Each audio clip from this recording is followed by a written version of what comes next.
রাত গভীর। ফালাক ঘরের এক কোণায় হাঁটু দুটো বুকের সাথে চেপে ধরে বসে আছে।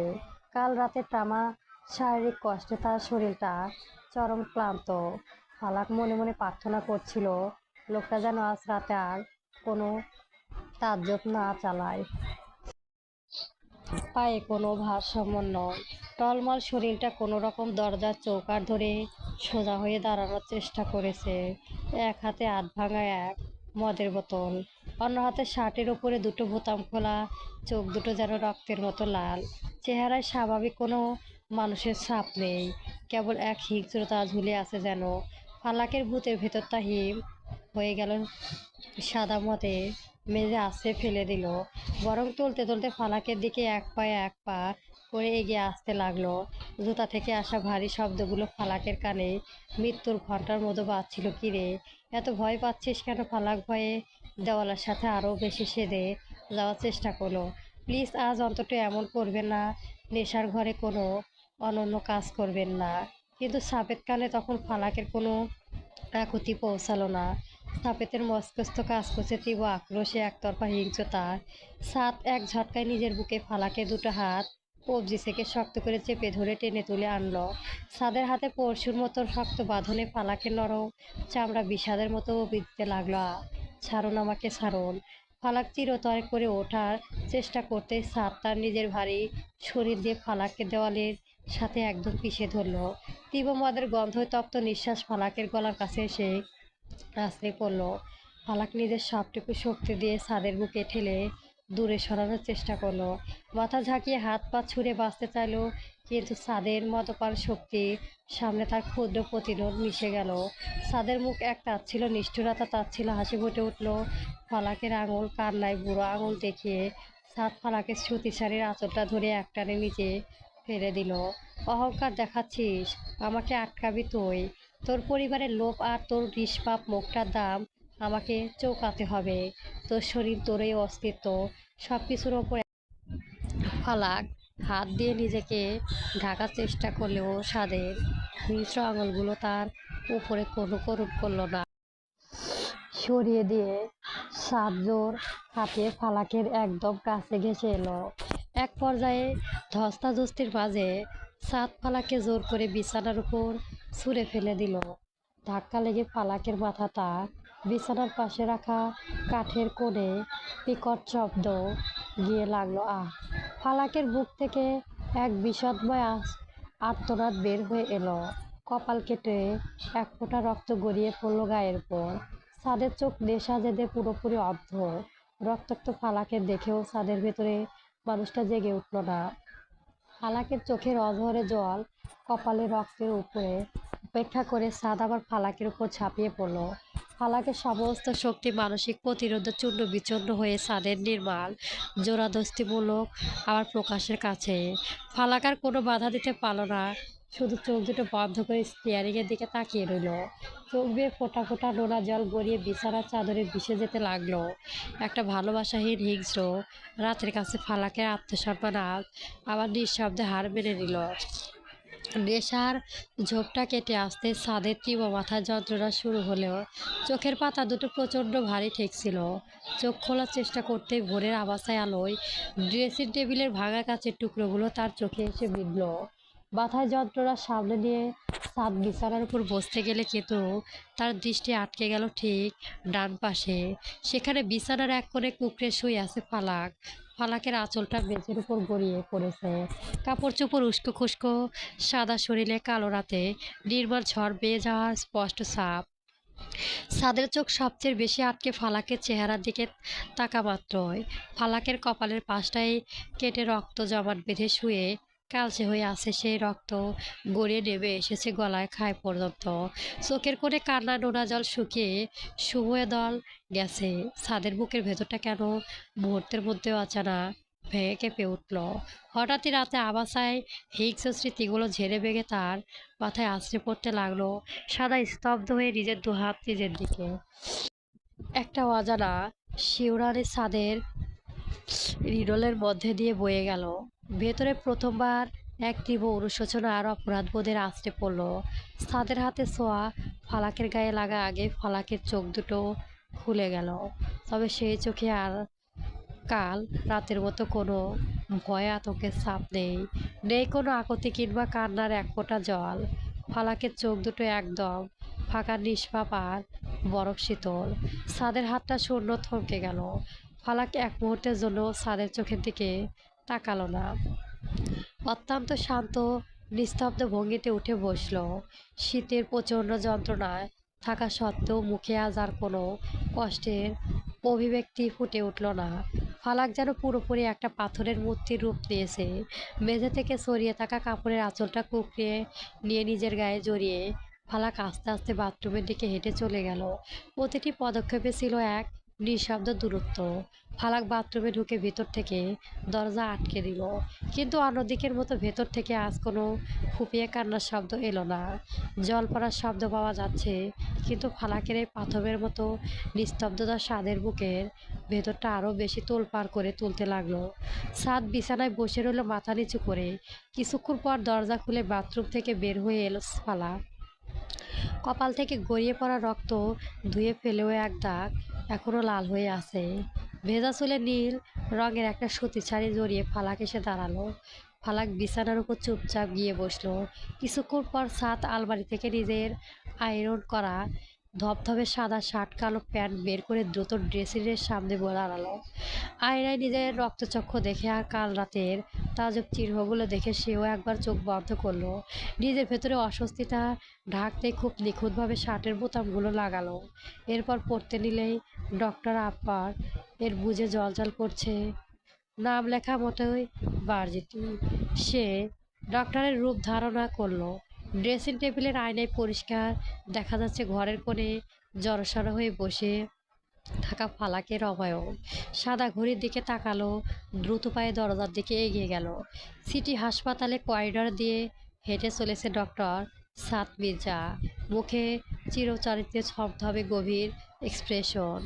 করিডরের দিকে যাওয়া দুটো নার্স জুনিয়র ডাক্তাররা মাথা নিচু করে বিনীতভাবে সম্মান জানাচ্ছে। গুড মর্নিং ডক্টর সাদ।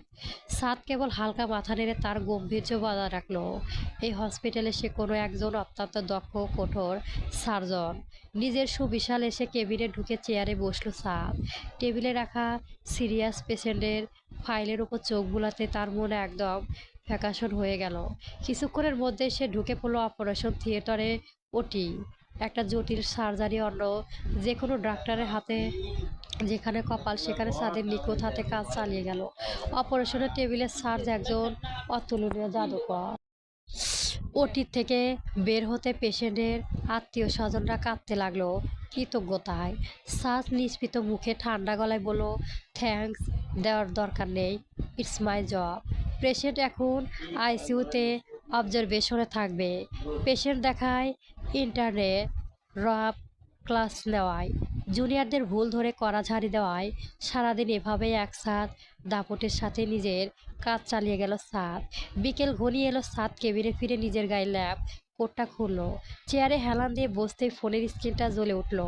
স্ক্রিনে ভেসে উঠেছে মা। সাদ নির্বিঘ্নার মুখে কলটা রিসিভ করে কানের কাছে ধরল, বলল, মা। অপর পাশ থেকে নাফিজা মির্জা গলার আওয়াজ ভেসে আসলো, সাদ, তোমার কি হাসপাতাল থেকে ফেরার কোনো নাম নেই? কাল রাতে তুমি কখন বাসায় ফিরেছো আর কি তাজব চালিয়েছো সে হিসাব আমি পরে নিচ্ছি। এখনই বাসায় এসো। সাদ কপাল ভাঁজ ফেলে কিছু বলতে যাবে, কিন্তু তার আগেই নাফিজা মির্জা খট করে ফোনটা কেটে দিলেন। সাদ ফোনের স্ক্রিনের দিকে কয়েক সেকেন্ড তাকিয়ে রইল। তার চোখে মুখে এক মুহূর্তে আরও কঠোর হয়ে উঠল। মনে মনে ভাবলো, ফালাক নিশ্চয় মায়ের কাছে গিয়ে কান্নাকাটি করেছে, অভিযোগে তুলেছে। মেয়েটার সাহস তো কম নয়। ভেবেছে মায়ের কাছে নালিশ করে তাকে চাপে ফেলবে। মনে মনে একরাশ তাচ্ছিল রাগ পুষে রেখে সাদ টেবিল থেকে গাড়ির চাবিটা তুলে নিল। কড়া পদক্ষেপে কেবিন থেকে বের হয়ে গেল। সাদের কালো রঙের মার্সিডিজ এসে থামলো মির্জা ভিলার বিশাল গেটের সামনে। গাড়ি থেকে নামে ড্রাইভিং রুমে ঢুকলো সাদ। ভেবেছিল ড্রয়িং রুমে পা রাখতে নাফিজা মির্জা চিল্লাচিল্লি সে ফালাকের নাটকীয় কান্নাকাটি দেখতে পারে। দৃশ্যটা দেখে সাদের কদম থমকে গেল। ডাইনিং রুমের আবহাওয়া থমথমে, কিন্তু কোনো হইচই নেই। বিশাল সোফায় হেলান দিয়ে বসে আছে নাফিজা মির্জা। তার মুখে চরম বিরক্ত রাগ, আর তার ঠিক কিছু দূরত্বে নিস্তব্ধ হয়ে দাঁড়িয়ে আছে ফালাক। ফালাক এখনো সেই নীল শাড়িটা পরে আছে, কপালে কাটা দাগ আর রক্তের চিহ্ন স্পষ্ট। কিন্তু বিস্ময়কর বিষয় হলো ফালাকের চোখে এক ফোঁটাও জল নেই। তার মুখটা একদম ভাবলেশীন, যেন সে এই পৃথিবীর কোনো কিছুর সাথে আরও যুক্ত নেই। সাদ ভেতরে ঢুকে এক হাতে পকেটে রেখে অত্যন্ত স্বাভাবিক গলায় বলে, কি হয়েছে মা? অত জরুরি করার কারণ কি? হাসপাতালে আমার বেশ কিছু শিডিউল বাকি আছে। নাফিজা মির্জা দাঁড়ালে, ছাদের দিকে হাঁটা পায়ে এসে হঠাৎ ছাদের গালে ঠাস করে একটা চর বসিয়ে দিলেন। বিশাল ড্রয়িং রুমে সে চড়ে বসা শব্দটা প্রতিধ্বনি ফিরল। ছাদের চল শক্ত হয়ে গেল, গায়ের চামড়া লাল হয়ে উঠল। হতভম্ব মায়ের দিকে তাকালো। মা, what is their meaning of this? তা আমি জানতাম না। একটা নিষ্পাপ মেয়ের গায়ে হাত তুলতে তোর লজ্জা করে না? সাদ ফালাকের দিকে এক নজর হিংস্র চোখে তাকালো। তার ধারণা সত্য প্রমাণিত হয়েছে, মেয়েটা তার মায়ের কাছে নালিশ ঠুকেছে। ওহ, তো উনি অবশেষে নিজের আবদারার নাটক নিয়ে আপনার কাছে গেছে। কাল রাতে কান্নাকাটি শোধ তুলে এসেছে। নাফিজা মির্জা রেগে থরথর করে কাঁপতে লাগলেন। মুখ সামনে কথা বলো সাদ। ফালাক আমাকে কিচ্ছু বলেনি। ও সকাল থেকে নিজের ঘরে চুপচাপ বসেছিল। আমি নিজেই ওর ঘরে গিয়ে ও এই অবস্থা দেখেছি। ও তোমার বিরুদ্ধে একটা শব্দ উচ্চারণ করেনি। এমনকি আমি হাজারবার জিজ্ঞেস করার পরও মিথ্যে করে বলেছে ও ড্রেসিং টেবিলের কোণায় আঘাত পেয়ে পড়ে গিয়েছে। নাফিজা মির্জা কথায় সাদ এবার সত্যি স্তব্ধ হয়ে গেল। ফালাক কোনো নালিশ করেনি, সে সাদের নাম আড়াল করার জন্য মিথ্যা বলল। সাদ অবিশ্বাসে ভরা চোখে ফালাকের দিকে তাকালো, কিন্তু ফালাক সাদের দিকে একবারের জন্য চোখ তুলে দেখল না। সে ঠিক আগের মতো নিষ্পিত বরফ শীতল মুখে দাঁড়িয়ে রইল। নাফিজা মির্জা ফালাকের কাছে গিয়ে তার মাথায় হাত রেখে অত্যন্ত স্নেহ বলে, ফালাক মা, তুমি এই অসভ্য লোকটাকে আড়াল করে চেষ্টা করো না। ও ডক্টর হতে পারে, কিন্তু ও মানুষ হতে পারেনি। এরপর নাফিজা মির্জা ছাদের দিকে ঘুরে কঠোর কণ্ঠে বলল, ছাদ, তুমি যদি ওর সাথে আর একবার কোনো খারাপ আচরণ করো তাহলে অনেক খারাপ হবে। This is my last warning. কথাটা বলেই নাফিজা মির্জা ফালাকের সাথে নিয়ে ওপরে নিজের ঘরের দিকে হেঁটে চলে গেলেন। বিশাল ড্রয়িং রুমটা একা দাঁড়িয়ে রইল ডক্টর সাদ মির্জা। তার অহংকার আর রাগের পাদক যেন ফুটন্ত আগ্নেয়গিরির মতো জ্বলতে লাগলো। ফালাকের চলে যাওয়ার পথের দিকে তাকিয়ে রইল। যে মেয়ে কেঁদে কেটে তার কাছে ক্ষমা চাইবে ভেবেছিল, সে আজকে একটা শব্দ বলেও ছাদের রাজত্ব বড় আঘাত দিয়ে গেল। ছাদ ড্রয়িং রুমে একাই দাঁড়িয়ে রইল। তার সমস্ত শরীর আগে অপমানে রিরি করে উঠল। নিজের মাকে সে ভালো করেই চেনে। নাফিজা মির্জা যা বলে তার শতভাগ বাস্তবায়িত করেন, কিন্তু ছাদের মাথায় কোনোভাবে এই হিসাব মিলছে না। ফালাক কোনো নালিশ করলো না। এত বড় একটা সুযোগ পেয়েও ছাদের নামটা বলে দিল না কেন? নালিশ করলে তো নাফিজা মির্জা সহানুভূতি আরও বেশি পেত। নাকি ও আমার উপর করুণা দেখাচ্ছে, আমাকে নিচু দেখানোর জন্য এই ঢং করছে? ড্রেসিং টেবিলের কোনো আঘাত পাওয়ার মিথ্যে অজুহাতে পেছনে ফালাকের এই নিষ্পৃত ছাদকে যেন অদৃশ্য এক চাবুক মারল। ছাদ একটানে তার এক্সপ্রেন ছুঁড়ে ফেলে দিয়ে সোফায় সজোরে পা ফেলে সিঁড়ি বেয়ে দোতলায় উঠে গেল সে। ছাদ গিয়ে দাঁড়ালো নাফিজা মির্জার ঘরের সামনে। দরজা কিছুটা খোলা ছিল। ভেতরে নাফিজা মির্জা ফালাকের কপালে ফার্স্ট এইড বক্স থেকে শুরু ওষুধ লাগিয়ে দিচ্ছে।